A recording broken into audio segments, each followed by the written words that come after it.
తిరుమల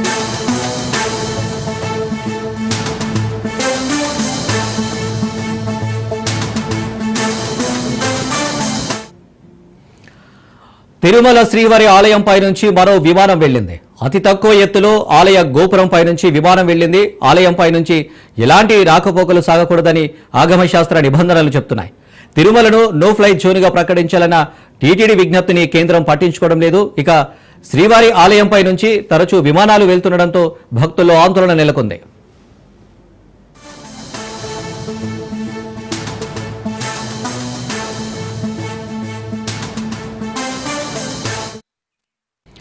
తిరుమల శ్రీవారి ఆలయంపై నుంచి మరో విమానం వెళ్లింది. అతి తక్కువ ఎత్తులో ఆలయం గోపురంపై నుంచి విమానం వెళ్లింది. ఆలయంపై నుంచి ఎలాంటి రాకపోకలు సాగకూడదని ఆగమశాస్త్ర నిబంధనలు చెప్తున్నాయి.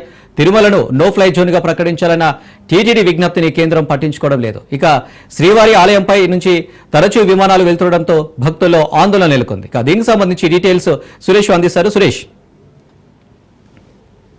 శ్రీవారి ఆలయం పైన ఆగమనానుసారం ఇటువంటి రాకపోకలు సాగించకూడదు.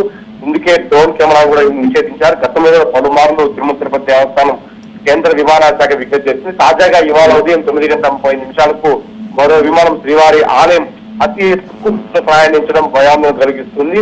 సెక్యూరిటీ పరంగా పూర్తి స్థాయి ఇప్పటికే కేంద్రం దృష్టి సారించిన నేపథ్యంలో తిరుమల తిరుపతి దేవస్థానం మరోసారి కూడా కేంద్ర విమానయాన శాఖ లెటర్ కూడా రాసింది. అయితే పూర్తిగా టీటీడీ అభ్యర్థులను కేంద్ర ప్రభుత్వం కానీ అటు విమానయాన శాఖ పట్టించుకోవట్లేదని చెప్పాలి. పూర్తిగా భక్తుల మనోభావంలో ముడిపడి వస్తుంది కాబట్టి తిరుమల శ్రీవారి ఆలయాన్ని నో ఫ్లయింగ్ జోన్ గా ప్రకటించాలని పదే విజ్ఞప్తి చేస్తున్నట్టుకి అటు కేంద్రం పట్టించుకోవట్లేదు. మరోవైపు నెలలో 2 సార్లు కానీ 3 సార్లు కానీ విమానం యథేచ్ఛగా శ్రీవారి ఆలయంపై ప్రయాణిస్తూనే ఉంది.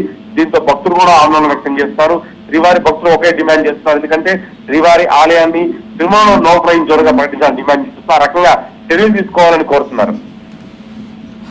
Right Suresh, thank you.